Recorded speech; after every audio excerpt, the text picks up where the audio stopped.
Kahapon, saka ka-trace na sa tubong to, napabukas ditong side na to.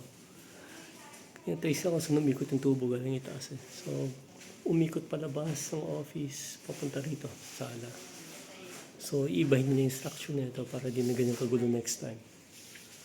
Kasi yung wiring dito, inayos na ng konti. Ayan, itong office medyo malaking ginawa dito kahapon. Ayan.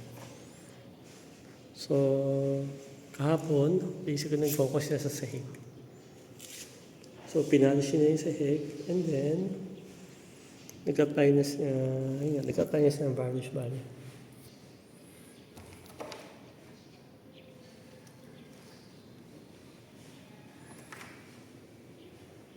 So, nag-sanding sila kahapon, maano dito eh, mausok kahapon. Tamo, dumikit sa kisan eh.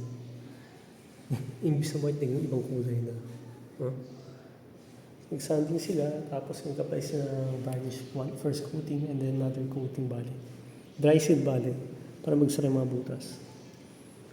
And then another dry seal umaya, tapos isa pa coating para sa full varnish.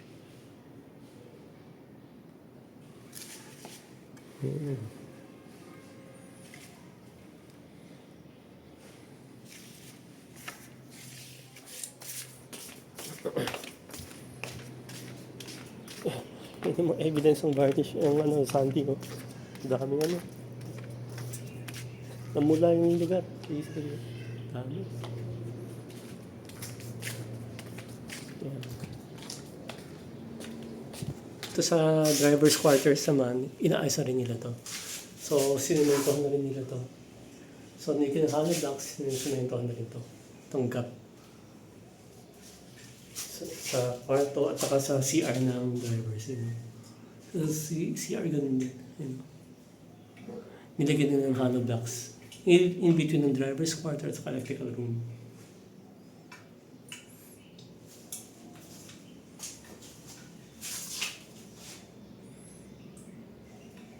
Kailangan pang magkaroon ng wiring dito. Para hindi kanyang kagulo yung wiring. Parang yung mga tubo as is na yan.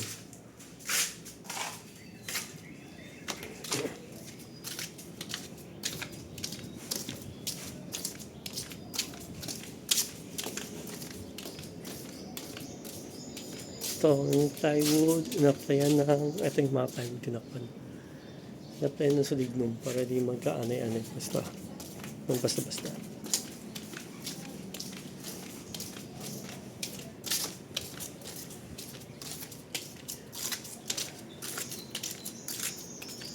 Ito naman yung electrical room. Ayan, pinantay na nila. Yung dati yung nabutas ito yung pinantay na nila. Electrical room. Para maging presentable. Ayan, buti tinakpan nila inverter. Hopefully, intact pa rin inverter.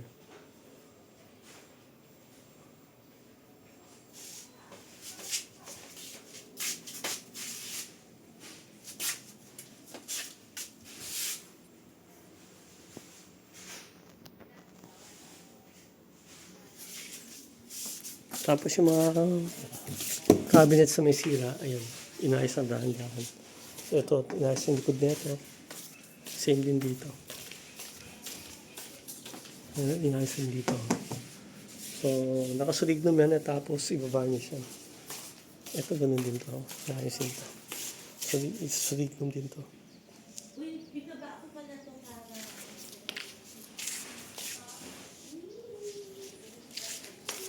Ito ganun din to.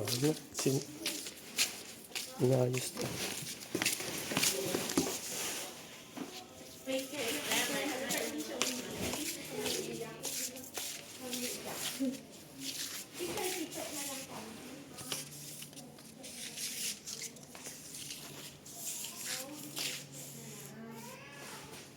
Dito sa taas bate, wala masyadong ginawa rito ang kahapon. More focus sila sa baba. So, etong sa higaan, yan, pinipare na nito. Ididikit na to sa harap at saka sa likod. Para matakpan na to. Para ito pa maayos ng sira. Ayan. Itong sa likuran na palitan na pala nila. Matakpan na. Dati kasi may sira to. So, maayos na nila. Ito namang isa, ito yung pang-cover dito.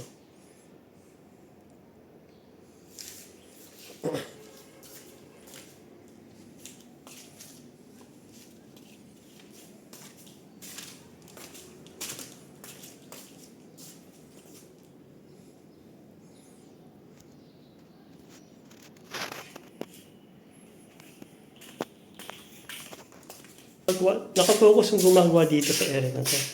Itong may tulo bale na toilet bowl, which is bumaba sa may office area. So kaya nagkakagulo yung ginagawa ngayon. Dahil nga sa nakitang tulo, umiba-iba yung ginagawa ngayon. Hinahati niya, tracean yung sira niya, tapos puputing tubig dito. At yun nga, para maayos yung sa ilalim.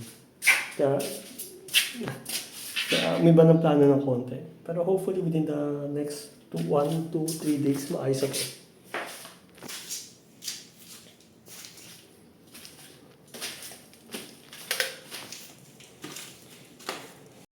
Ito lang palitan to.